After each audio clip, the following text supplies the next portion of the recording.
So the other day I spoke about Ubisoft's company problems and why they could be in trouble, and spent a good portion talking about how much of a disappointing flop XDefiant has turned out to be. Now I know that I'm far from the only person who thinks this, but the executive producer of XDefiant, Mark Rubin, seems to think differently. Mark Rubin opposes the view that XDefiant is a disappointing flop which might end up getting cancelled a la Concord if they don't manage to pick up their player count. He says that XDefiant is actually highly successful and popular and definitely not a complete failure, thank you very much. Here's what he wrote. I just want to quickly address the status of the game, i.e. is the game dying? No, the game is absolutely not dying. We know there are things we need to improve like netcode and hitreg and adding more content to progression, but the game is doing well.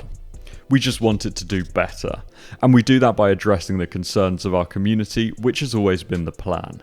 Ubisoft is very much behind us and has allocated more resources to the team in order for us to do that.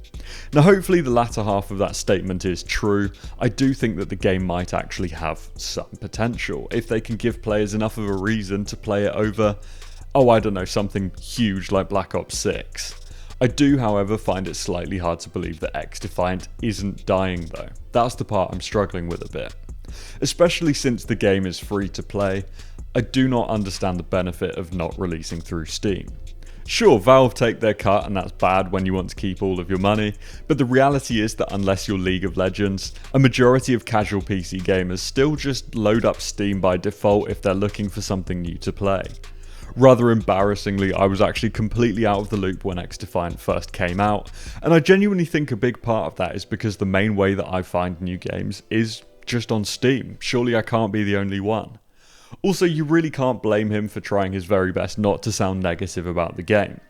I mean, imagine if he came out and said, yeah guys, I'll be honest with you, the game's not looking great. The small but committed community wouldn't see the point in spending time and money on the game if it's right around the corner from cancellation. With how quickly drama around games spreads, a statement like that genuinely would be enough to cut their remaining players down way more. So yeah, although I find it slightly hard to believe, you can't really fault him for staying optimistic. Now, although the game isn't just released on Steam, which will make it super easy to get an idea of how many PC players there are a couple of other metrics we can use to get a gauge of the interest in XDefiant at this point.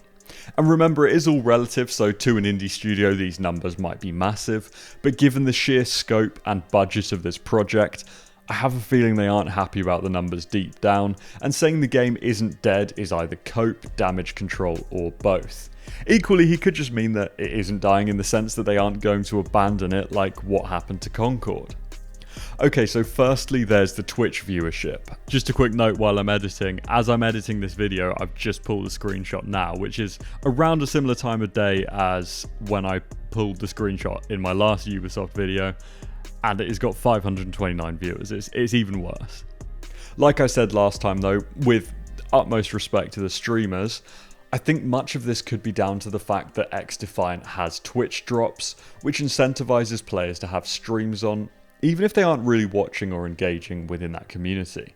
I practically never watch streamers, but when Rust had Twitch drops on, I had it on in the background, and I wouldn't be surprised if many of the viewers can be attributed to that.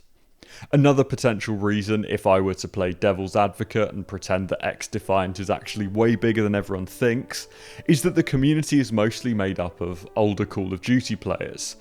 You know, the kind of guys who missed the Black Ops 2 era. Probably in their, late 20s, early 30s, maybe even into their 40s. These guys don't really watch Twitch compared to younger people, if I'm generalizing, which could slightly explain a potential disparity between players and viewers. What that doesn't explain, however, is why the YouTube scene for the game is relatively small. If you search XDefiant on YouTube, most of the top videos are videos about either how the game is bad, or how it's not dying, or how it is dying, or how they've quit the game. The remaining actual gameplay videos seem to mostly sit firmly under 50k views, and that's on the first page. As a comparison, a similarly new game like Space Marine 2 has most page 1 results pulling in 500,000 to 1 million views. And thanks to vidIQ, I can get a pretty good gauge of the search volume too. Just XDefiant just the word as a query, has a search volume, according to the plugin at least, of only 858,719. I believe that's how many searches per month the query gets. Black Ops 6, for comparison, has 6,636,000, and even Rainbow Six Siege, a near decade-old game at this point, has 1.6 million. So I would say that it's clear to see a lack of interest, especially given it's an ambitious new title from Ubisoft. Also, Space Marine 2, which on paper is a much more niche game, scored a whopping 9.9 million searches as well. But just to triple check my personal belief that the game currently has very little interest, I thought we could take a look at Google Trends as well and compare it to the same games as before. And as you can see, it's a similar story here. There's just not that much interest after the initial hype fell off a cliff completely. Additionally, Ubisoft is having to practically pay people to start playing, since they have actually been offering $9 worth of free in-game currency to new players, as well as XP boosts and a ton of other benefits. Of course, they claim this giveaway as part of their Season 1 celebration, but given that this is timed almost directly in line with the Black Ops 6 beta, I'm not fully sold on this just being a nice giveaway for the community. That's not the sort of incentive you tend to put in place in a game which is doing well. Not only is the game free, they're almost paying you to play it, and that still isn't seemingly enough. I think the free-to-play part is also causing them some degree of stress too. If you're charging players, $40, $50 for a game and it stagnates, you've still made a ton of money. In a free-to-play game, on the other hand, it's a very different story. There's not actually any guarantee of financial gain, and I would say it's probably even more important that the game is good and has enough longevity for people to justify spending money on the game.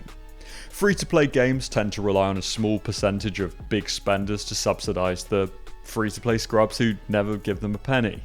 Effectively, you want to make the game free to entice a huge player base, and then, since the game is highly popular and active, the big spenders see the long-term potential in the game and start draining their wallets for you.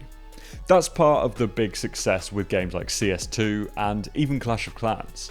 Players with a ton of spare cash have little to no concerns over the idea that the game could be gone in 6 months, so spending a load of money on the game doesn't feel anywhere near as risky.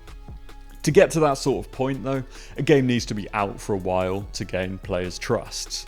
This was partly how Warzone made so much money.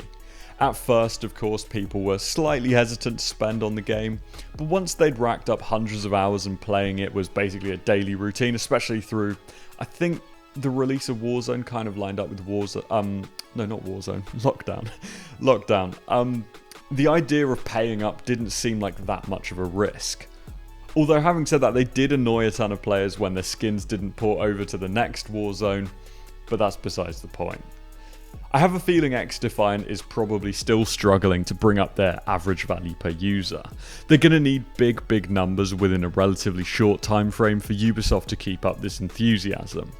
Another interesting little news tidbit related to Ubisoft, which came out at a similar time as this story, is that they're now aiming to get devs into the office at least 3 days a week. Now, as much as we all love working from home, I think it shows that Ubisoft has finally realised that they might need to get their arse into gear quick time if they want to reverse the fate of what is currently a once great game publisher on the brink of serious trouble. Not bankruptcy, despite what some of you may be hoping for, just trouble. Trouble means more layoffs, maybe fewer releases, and despite my criticism, I do wish them all the best in trying to turn this game into something. As I say, I think the idea has potential, but they just need more spice, refinement, and fun to draw in the numbers, especially when your biggest competitor is far more established and pretty much the default option for your target audience. So what do you think? Is Mike in damage control mode and puffing on copium? Or is XDefiant nowhere near as bad as stinky commentary YouTubers are making it out to be? Let me know down below.